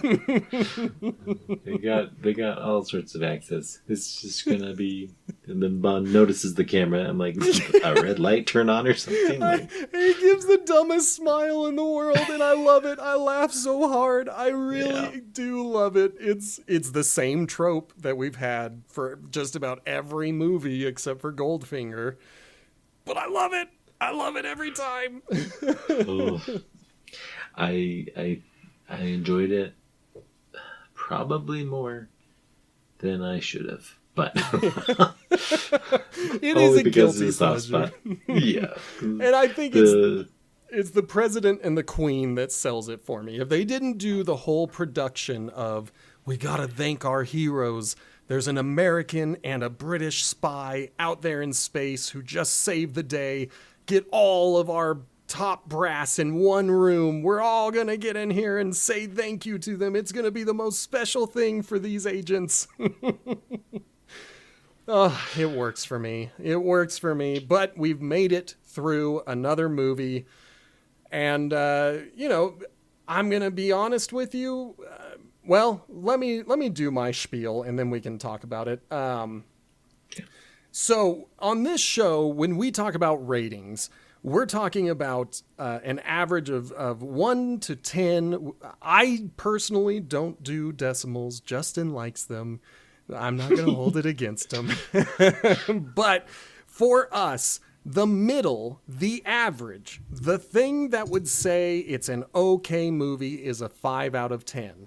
When other reviewers say the average or the okay is a 7 out of 10, that's a grade, and that sucks. Like, we're out of high school now. Let's stop giving grades and let's give ratings. So, with that said, on a scale of 1 to 10, Justin, where would you put Moonraker? I liked it as much as Lazenby. I'm sure that the low points are probably lower than the Lazenby, but Jaws and the effects and the differences from the tropes, I think, are mostly what make it a 7 for me. Okay. I don't love the laser fight. I kind of skipped over that, but I'm sure it was interesting and topical for the time. But I love Jaws being more in James and him. If Jaws is in more of these, it's only going to serve to be like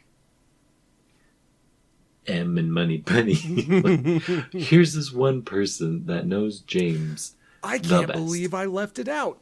We got a cameo from the head of the KGB in one scene, and it was such a funny scene where they're having a very serious conversation, but then at the end of it, he's like, "Oh, what can you do? You're just so overworked." Like, oh.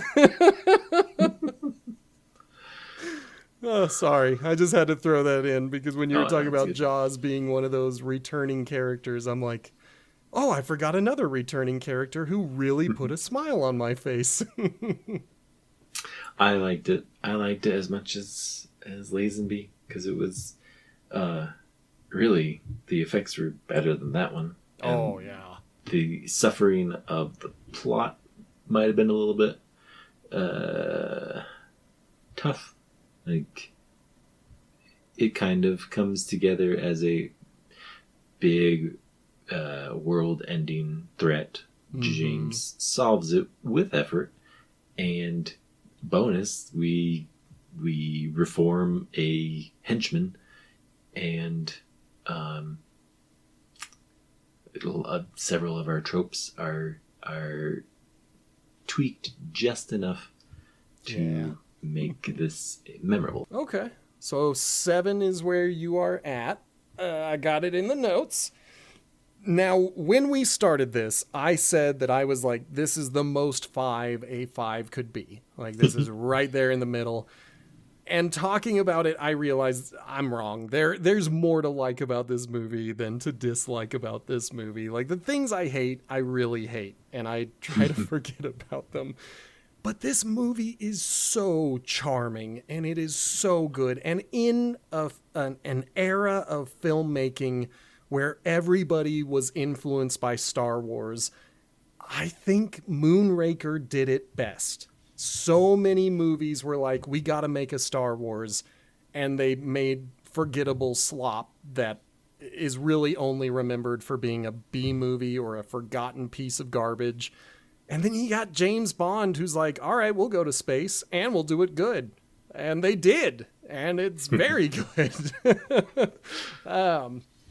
I think the thing that had me at a 5 earlier was that in my head, anytime a movie franchise decides to go to space, the trope is they have run out of ideas and the franchise is dead. And here we are not even halfway through going to space, and it's not dead. I think the reason so many other franchises created that negative mindset of franchise in space equals dead franchise is because everybody wanted to make a Moonraker. Everybody was like, well, we can do one too.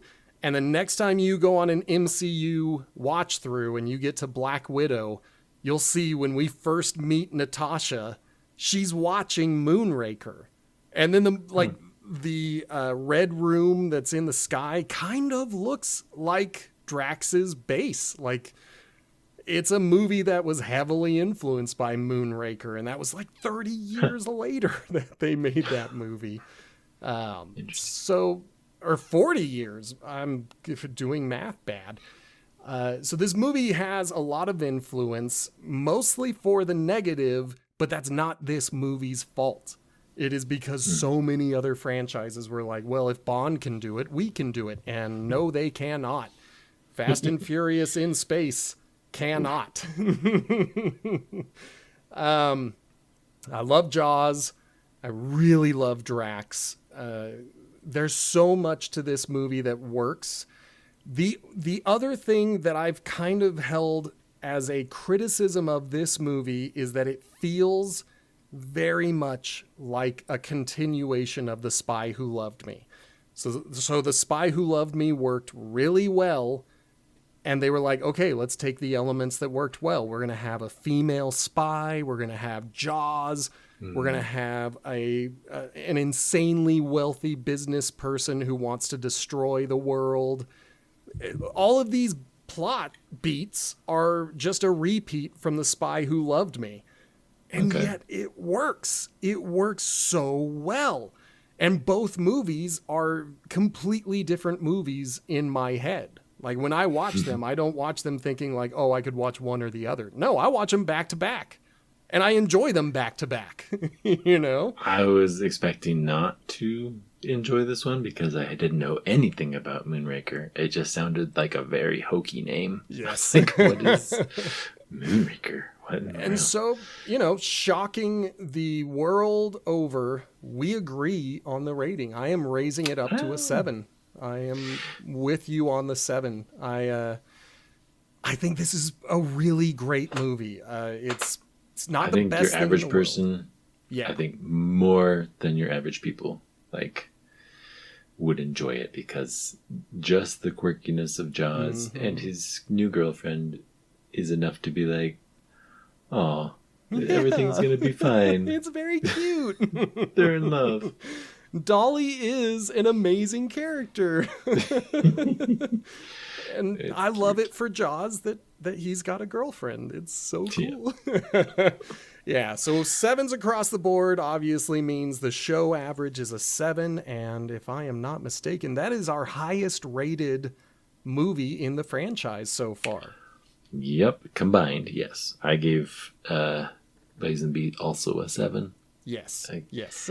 I am looking at the combined. I don't, because if I were saying it, then I've got 3 7s on the board right now. My 7s are From Russia with Love, The Spy Who Loved Me, and Moonraker.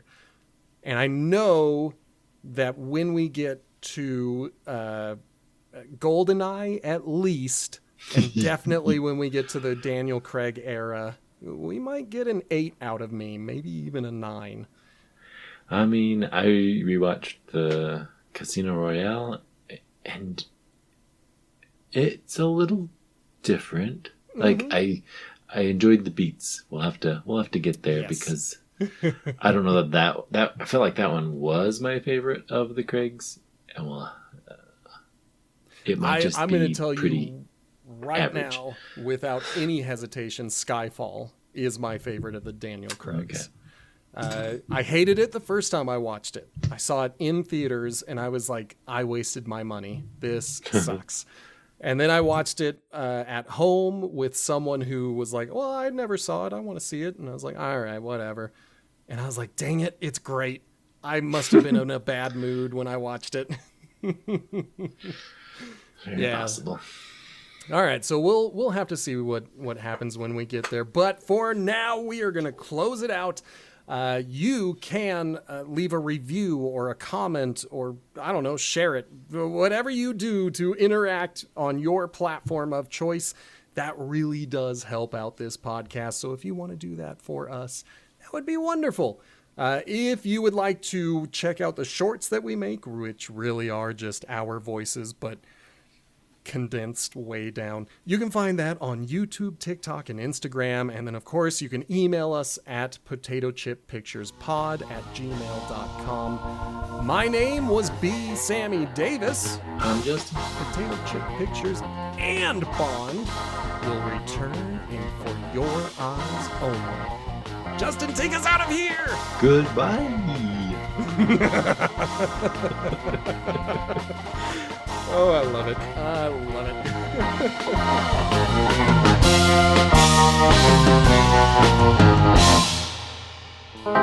it.